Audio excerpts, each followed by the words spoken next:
أعوذ بالله من الشيطان الرجيم. بسم الله الرحمن الرحيم. يا أيها الذين آمنوا إذا نودي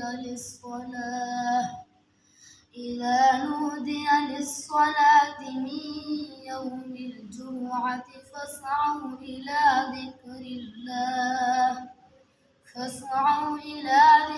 الله وذروا البيع ذلكم خير لكم إن كنتم تعلمون.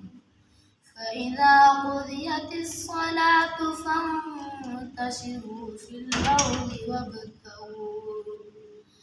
وابتغوا من فضل الله واذكروا الله كثيرا لعلكم تفلحون.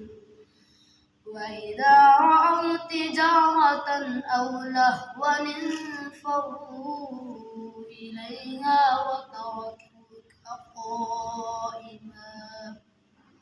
قل ما عند الله خير من اللهو ومن التجارة والله خير الرازقين. صدق الله العظيم.